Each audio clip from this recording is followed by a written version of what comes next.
Përshëndetje.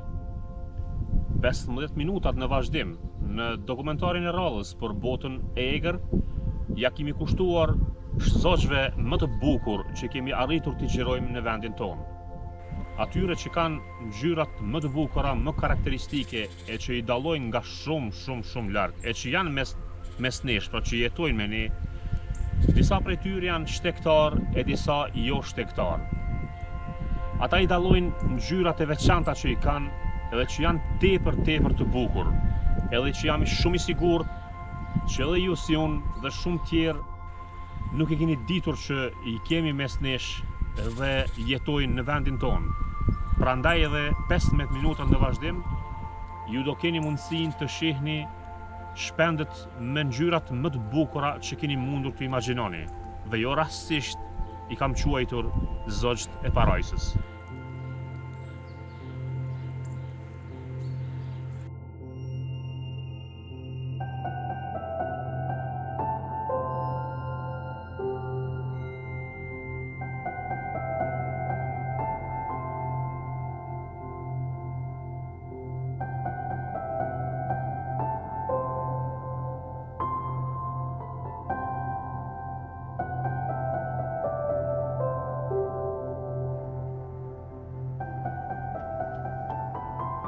Kur flasim te dominimi i ngjyrave, atëherë nuk kemi se si ta harrojmë edhe mbretin peshkatar apo Kingfisher, i cili dallohet po ashtu shumë larg, përveç për shkak të ngjyrës që ka të bukur, gjithsesi edhe për shkak të një specifike të veçantë që ka, e ajo ka të bëjë me mënyrën e tij të peshkuarit.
E si mund t'i imagjinonim zot shtektar pa praninë e Bengut, e emri shkencorit i cilit është Oriolus Oriolus.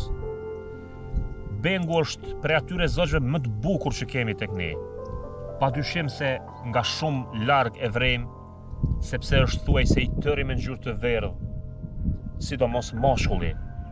Është tepër i bukur, prandaj edhe mund ta quajmë si zogun më të bukur që kemi në trevat tona që është zog shtektar.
Gardelinat janë prej atyre zogjve të cilat mund t'i quaj edhe si shpend nacional të Shkodrës. Ka shumë të tillë të cilët i mbajnë nëpër kafaze dhe i shesin, pra bëjnë tregtime ta. Janë shumë të bukur, kanë shumë ngjyra të cilët i dallon shumë larg. Karduelis është emri i tyre shkencor. I kemi tek ne thuajse gjithkund, edhe pse në Kosovë nuk kam parë që gjindin diku nëpër kafaza, apo që shiten ashtu ngjashëm. Dallohen shumë larg dhe janë tepër të bukur.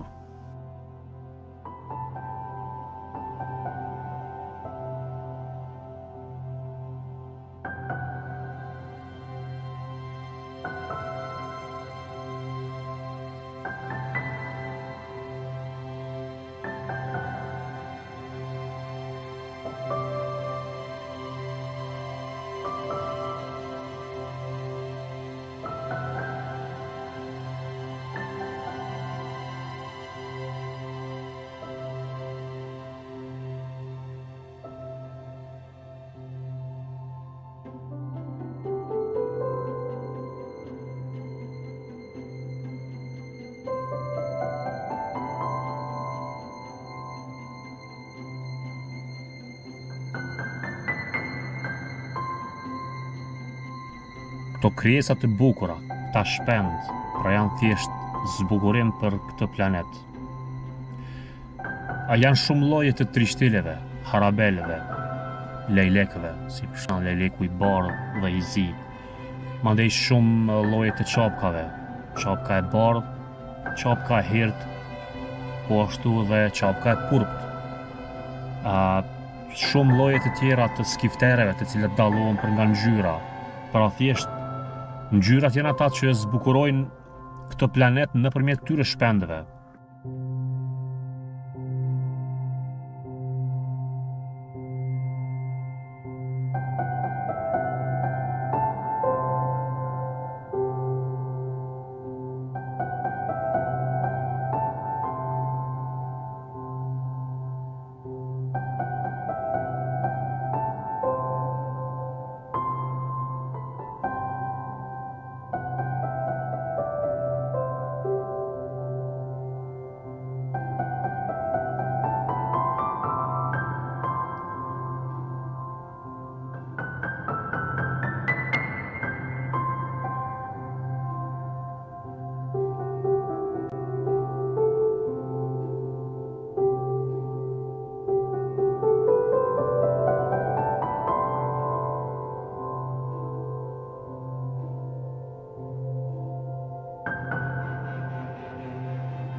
E çfarë mund themi për një zog siç është grifsha e detit?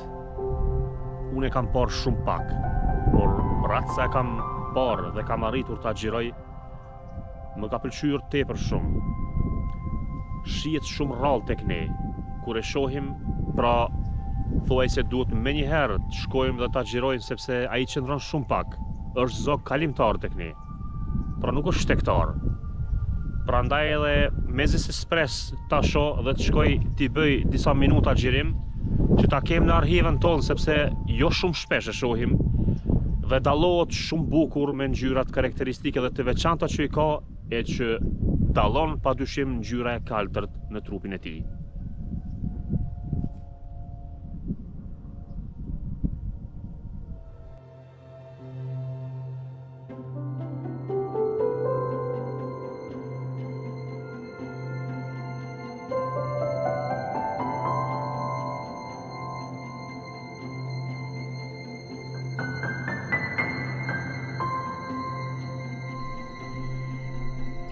Ka edhe disa zogjë të tjerë të cilët kanë ngjyra shumë të bukura, por të pranishëm më shumti i shohim sidomos në lokalitete ku jetojnë dhe njerëzit, pra i shohim gjatë dimrit, pra zbresin nga një lartësi mbydetare këtu më poshtë sepse gjejnë shumë më lehtë ushqim.